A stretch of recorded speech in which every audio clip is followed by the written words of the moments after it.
నేను మొత్తం ఆర్థిక సర్వే చేస్తారు. ఏమంటాడంటే 100 కోట్లు ఉన్నాడు కూడా నాకు కులం తక్కువ అంటాడు. మన కొట్టాటలు పెట్టు తప్పితే ఏముండదు. డబ్బున్నది రాజ్యం నడుస్తుంది ఇవాళ. ఇప్పుడు రేవంత్ రెడ్డి గారు కులగణన చేపిస్తున్నారు కదా, అవును. దీని ఉద్దేశం ఏమనుకుంటున్నారు మీరు? కులగణన అనేది బీసీ సంఘాల వాళ్ళు మాకు తక్కువ పడుతుంది, మాకు అన్నిట్లలో స్థానిక సంస్థల్లో కానీ మాకు పర్సంటేజ్ తగ్గుతుంది అని వాళ్ళు ఒక స్లోగన్ ఎత్తుకోరు.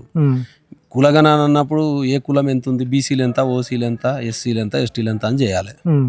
ఈయన మొత్తం ఆర్థిక సర్వే చేస్తారు. ఆర్థిక సర్వే చేయడం కూడా ఒక మంత్రికి మంచిదే. ఏమంటాడంటే 100 కోట్లు ఉన్నాడు కూడా నాకు కులం తక్కువ అంటాడు, ఏం లేనాడు కూడా నాది పెద్ద కులం అంటాడు, అన్ని ఉన్నోడు కూడా నా చిన్న కులం అంటాడు. ఉన్నోడు లేనోడు అనేది కాదు, అసలు ఆర్థిక ప్రాతిపాదికన వీరు ఏది ప్రకటించినా సరే, ఏ కులమైనా సరే, అసలు నా లెక్కల దృష్టిల ప్రకారం ఉన్నోంది పెద్ద కులం, లేనిది చిన్న కులం, రెండే కులాలు, ఉన్నోడు లేనోడు. వీళ్ళు బీసీ కులగణన అని పోయి ఆర్థిక సర్వేల నీకు కారు ఉందా, ఇల్లు ఉందా, బంగ్లు ఉందా, బైక్ ఉందా, ఇవన్నీ అడగడం ఎందుకు? అవన్నీ కేసీఆర్ కూడా అడిగిండు. కేసీఆర్ కూడా ఒక్కరోజు సర్వే చేసిన రోజు అవన్నీ చేసిండు. ఆ సర్వే రిపోర్టే బయట పెట్టలేరు, 10 ఏళ్ళ ఈయన కూడా గంతి. కాకపోతే ఇది చేస్తారేమో బీసీ కులగణన. బీసీలు ఎంత ఏముందండి, సుప్రీంకోర్టే చెప్పింది ఏంటంటే 50% రిజర్వేషన్ దాటొద్దు అన్నాడు. ఎందుకు చేస్తారు?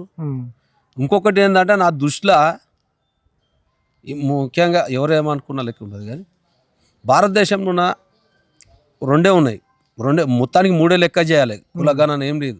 హిందూ, ముస్లిం, క్రిస్టియన్, ఈ 3 విభాగాలుగా చేస్తేనే బెటర్. హిందువులలో చేస్తారు, మరి క్రిస్టియన్లలో రోమన్ క్యాథలిక్లు, పెంతోస్తులు, ముస్లింలలో ఎన్నో రకాలు, కానీ హిందువులే కులాలు లెక్క పెడతారు, మిగతా అన్ని కులాలు లెక్క పెట్టాలి కదా, అది కూడా చేయాలి కదా. ఇదంతా ఎందుకు? ఈ కులగణన పెట్టి నీ కులం ఇంత, నువ్వు ఎస్సీవి, నేను రెడ్డి, బీసీ, యాదవ్, ఇవన్నీ మన కొట్టాటలు పెట్టు తప్పితే ఏముండదు. ఒక హిందూ, ముస్లిం, క్రిస్టియన్ ఈ లెక్కన చేస్తే చాలా దేశం బాగుపడుతుంది. ఎందుకంటే మనం కులాల రొంపు పెట్టుకొని ఎవడైనా అంతే.